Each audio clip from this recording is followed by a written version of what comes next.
जय हिंद। नमस्कार दोस्तों, आपको होली की एडवांस में बहुत बहुत बधाई। और आपने मेरे इस छोटे से चैनल को बहुत ज़्यादा प्यार दिया, उसके लिए भी आपको बहुत बहुत धन्यवाद। दोस्तों, आज हम जिस टॉपिक पर चर्चा करने आए हैं वो टॉपिक है कि एक गुना पीडीएफ की चतुर्श्रेणी का जो सच क्या है।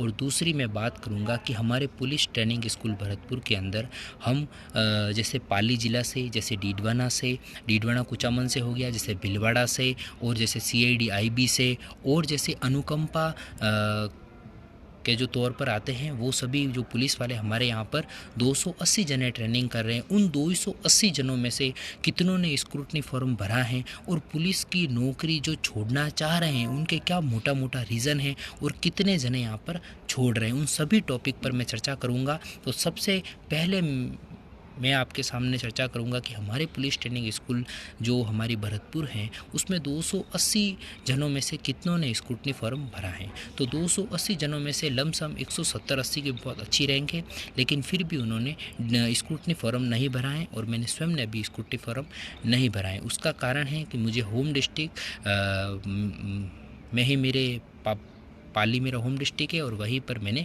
पुलिस का फॉर्म भरा था और वहीं से मेरा सिलेक्शन हुआ है। इसलिए दोस्तों मैंने फॉर्म नहीं भरा है, और अदर भी कई सारे विद्यार्थी हैं, कई सारे पुलिस वाले भाई हैं, उन्होंने भी फॉर्म नहीं भरा है। मात्र मतलब 8 या 9 जनों ने ही भरा है, और 1 या 2 जने और बात करें, मतलब मोटा मोटी 9 या 10 जनों ने स्क्रूटनी फॉर्म भरा है। और उन्होंने स्क्रूटनी फॉर्म भरा है, लेकिन फिर भी अभी तक वो संशय में है कि हम जाएं या नहीं जाएं। उनमें से मोटा मोटी 3 या 4 बंदे हैं, उनका लग रहा है लमसम जाने के चांस।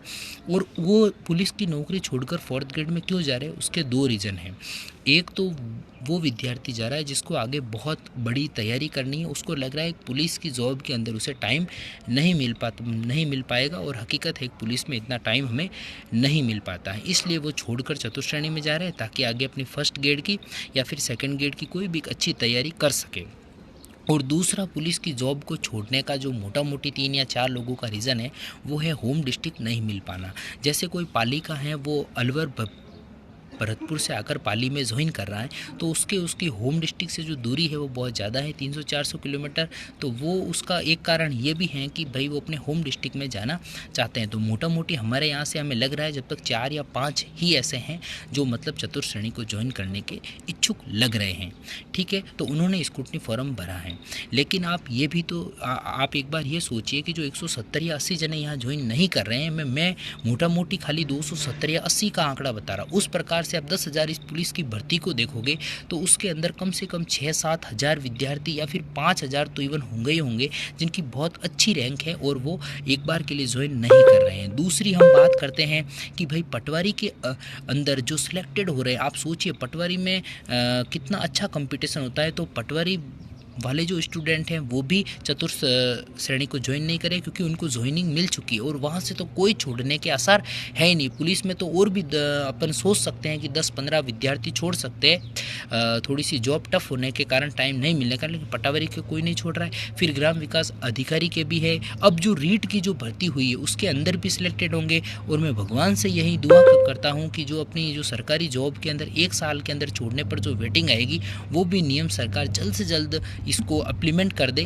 ताकि आपको बहुत बड़ा एक फ़ायदा होगा। मतलब कहने का मतलब है कि कई सारी भर्तियां जैसे जेल प्रहरी हैं उनकी भी ज्वाइनिंग आ जाएगी, तो सबकी ज्वाइनिंग आने से आपको बहुत बड़ा फ़ायदा होगा। ठीक है दोस्तों, तो आपको इतनी मतलब चिंता नहीं करनी है कि मेरे जैसे 10 नंबर ज़्यादा हैं, 15 नंबर ज़्यादा है, फिर भी आप घबरा रहे हो, डर रहे हो। आप मत डरिए, आपका फाइनल सिलेक्शन पूरा होगा। जिसके भी, इवन मैं तो कह रहा हूँ जिसके 5-6 नंबर ज़्यादा हैं वो बिल्कुल निश्चिंत हो जाए, और अपनी अभी आपका जो पहला कर्तव्य है वो है आपको डीवी करवाना है। सबसे पहले आप ये सोचिए कि आप एक 25-26 लाख की जो भीड़ है उसमें से आप 1,20,000 या 1,40,000 के अंदर आ रहे हो, ये भी बहुत बड़ी बात है कि आपने 23.5 लाख लोगों को पीछे छोड़ा है। तो आप ये कतई मत सोचो कि मेरा नहीं होगा या होगा, क्योंकि जो 4th ग्रेड है उसके अंदर कई सारे जो पहले एग्ज़ाम हुए हैं उससे भी बहुत बड़ा मतलब फ़र्क पड़ेगा। जैसे पटवारी वगैरह सबको ज्वाइनिंग मिल चुकी है, इस कारण चतुर्श्रेणी बहुत सेफ भर्ती रहेगी। और जो भी हमारी डाइवोर्स बहनें हैं या फिर जो स्पोर्ट्समैन हैं वो कुछ मत करें, अपने जो भी ओरिजिनल डॉक्यूमेंट है, जैसे आपको डाइवोर्स का जो कोर्ट से प्रमाणित होता है या फिर स्पोर्ट्समैन है स्पोर्ट्स काउंसिल जिस से जो प्रमाणित होता है डिप्लोमा, वो अपने डॉक्यूमेंट पूरे अच्छे से एकदम तैयार रखें ताकि आपको कोई भी डॉक्यूमेंट के अंदर कोई दिक्कत नहीं हो, दिक्कत का सामना नहीं करना पड़े और आपको फाइनल ज्वाइनिंग मिल जाए। और आप देख लीजिए, मुझे जहाँ तक लग रहा है कि चतुर्श्रेणी के अंदर जो 1 गुना का रिज़ल्ट है डीवी के बाद में, वो अप्रोक्सीमेटली आप मान के चलो मई या फिर जून तक आपके अप्रोक्सीमेटली 1 गुना का जो रिज़ल्ट है वो जारी कर दिया जाएगा और बहुत जल्द आपको ये जॉब मिल जाएगी। तो आप बिल्कुल एकदम निश्चिंत हो जाइए। आपके भले 1 नंबर भी ज़्यादा है, आप एक बार डीवी करवा के आइए, बिल्कुल चिंता मत कीजिए। अगर भगवान ने आपके खाते के अंदर अगर गवर्नमेंट जॉब इस साल लिख रखी है तो ज़रूर आपको मिलेगी। आप बिल्कुल निश्चिंत हो जाइए। आप ये मत सोचिए कि मेरे 10 नंबर ज़्यादा है, 15 नंबर ज़्यादा है या 5 नंबर ज़्यादा है, मेरे 4 ज़्यादा है, आप कुछ मत सोचिए। एक बार के लिए आप डीवी करवा के आइए और अपने डॉक्यूमेंट को बढ़िया से एकदम से सारे सीक्वेंस वाइज तैयार कर लीजिए, सबकी फ़ोटोकॉपी कर लीजिए, जो भी शपथ पत्र बनाना है वो सभी बनवा लीजिए ताकि आपको आगे कोई प्रकार की दिक्कत का सामना नहीं करना पड़े और आपका सभी का चयन उसमें अंतिम रूप से हो। तो धन्यवाद दोस्तों। अगर मेरी जानकारी आपको अच्छी लगी हो तो लाइक करना, शेयर करना, सब्सक्राइब करना ताकि हमारे इस छोटे से परिवार को और ज़्यादा सहयोग मिले। और दोस्तों और भी कोई आपको टॉपिक है, जैसे अब मैं एक वीडियो बना रहा हूँ कि सीईटी के अंदर आपको किस प्रकार से जिससे तैयारी करनी है, किस प्रकार से आपको अच्छे से अच्छे मार्क्स गेन करने हैं, और सीईटी की अगर आप सारी सब्जेक्ट वाइज तैयारी कर लेते हो तो आगामी जो एग्ज़ाम आते हैं उनमें वही सिलेबस रहता है।